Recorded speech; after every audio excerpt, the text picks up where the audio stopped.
Wakanda forever के trailer को तो आपने देख ही लिया होगा और इस मूवी को लेकर फैंस के माइंड में बहुत ज़्यादा क्यूरियोसिटी है, क्योंकि इस फिल्म को लेकर फैंस को बहुत ज़्यादा एक्सपेक्टेशंस है। और इसके अलावा वकांडा फॉरएवर मार्वल की फेज 4 की लास्ट फिल्म होने वाली है। तो आज मैं आपको 10 ऐसी चीज़ों के बारे में बताऊंगा जो कि आपने वकांडा फॉरएवर के ट्रेलर में मिस कर दी होंगी। पहली चीज़ इस मूवी के अंदर जो आती है वो है इस मूवी का इंटेंस म्यूजिक, जो कि आपने ट्रेलर में भी देखा है कि इस मूवी का जो म्यूजिक होने वाला है वो बहुत ही सैड और इंटेंस इमोशन वाला होने वाला है। चूंकि टिचेला की डेथ हो चुकी है तो वो इस मूवी के अंदर भी प्रोमिनेंट है।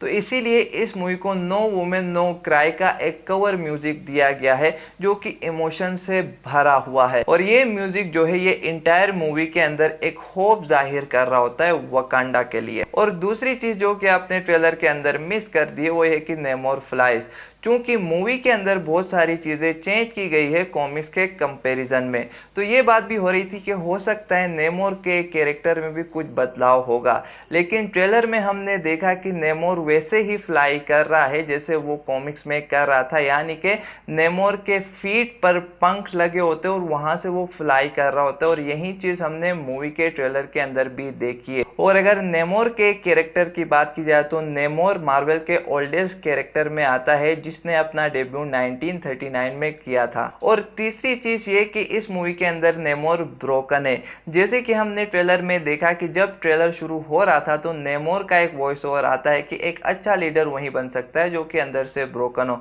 और टीजर के अंदर हमने एक शॉर्ट क्लिप इसका देखा था कि नेमोर एक बर्निंग हाउस के बाहर था। तो हो सकता है कि यही वजह हो कि नेमोर अपने पास्ट के जो ट्रेजेडीज उसके साथ हुए हैं उसका जिम्मेदार वो वकांडा को ठहरा है और इसी वजह से नेमोर वकांडा के ऊपर हमला कर दे। और इसके बाद हमने ट्रेलर में टिचेला का एक पोर्ट्रेट देखा एक वॉल पर, क्योंकि टिचेला का रोल चैडविक बोसमैन ने प्ले किया था और जिनकी मौत हो गई थी अगस्त 2020 में।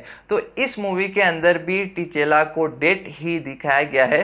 तो उनका एक पोर्ट्रेट जो था वो बेसिकली टिचेला को एक ट्रिब्यूट पेश कर रहा था और उसके ऊपर वकांडन लैंग्वेज में कुछ लिखा हुआ था और जिसकी ट्रांसलेशन कुछ इस तरीके से थी, किंग हम में हमेशा जिंदा रहेगा और पेथर हम में हमेशा रहेगा।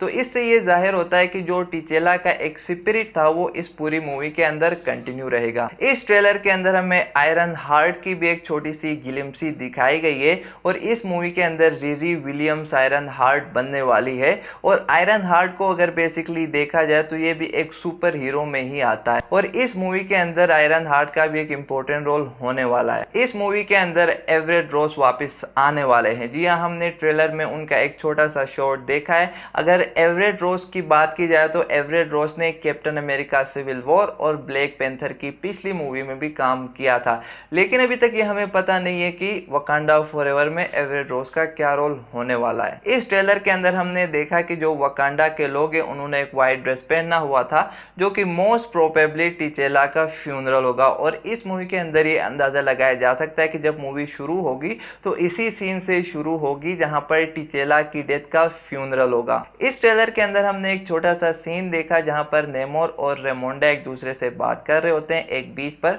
और वहां पर नेमोर बहुत ही ज्यादा गुस्से में दिखाई दे रहा होता है। और इससे इस बात की मजीद क्लैरिटी हो जाती है कि नेमोर अपने पास की ट्रेजेडीज के लिए वकांडा और रेमोंडा के लिए जिम्मेदार ठहराने वाला है और वो अपने बदले के लिए फिर वकांडा पे हमला करने वाला है। और अगर नेमोर की बात की जाए तो नेमोर one of the most powerful Avenger में आता है और ये पहले फैंटास्टिक फोर में भी हमने देखा है कि नेमोर जो है वो फैंटास्टिक फोर के अगेंस्ट होता है, लेकिन जब भी कोई ग्रेटर थ्रेट आता है तो नेमोर फैंटास्टिक फोर के साथ में मिल जाता है।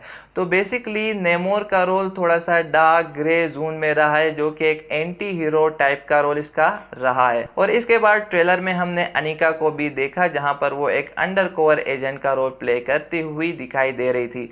और अगर अनिका की बात की जाए तो अनिका का एक इम्पोर्टेंट रोल रहा है वकांडन यूनिवर्स को एक्सपेंड करने में अपनी फ्रेंड आयो के साथ में मिलकर। और अनिका अपनी साथियों के साथ मिलकर एक अलग ग्रुप भी बना लेती है जिसको वो नाम देते हैं द मिडनाइट एंजल। और फिर लास्ट में आता है कि नया ब्लैक पैंथर कौन है। चूंकि जब ब्लैक पैंथर का टीजर आया था उसके बाद बहुत सारी थ्योरीज आई थी कि नया ब्लैक पैंथर कौन होगा, लेकिन ट्रेलर के अंदर हमें वाज़ेह दिखाया गया है कि शूरी जो है वो नई ब्लैक पैंथर है। ट्रेलर में हमने देखा कि जब एक नया ऑर्नामेंटल सूट पहने हुए ब्लैक पैंथर की एंट्री होती है, हमें वहीं से अंदाजा हो जाता है कि ये शूरी ही है। और ये बात ठीक भी है, चूंकि शूरी टिचेला की सिस्टर है, इसीलिए उन्होंने वो सारी पावर्स और वो मेंटल अपने भाई से इनहेरिट की हुई है। तो गाइस आज की वीडियो में इतना ही। वीडियो अच्छी लगे तो वीडियो को लाइक कीजिए और चैनल को सब्सक्राइब कीजिए।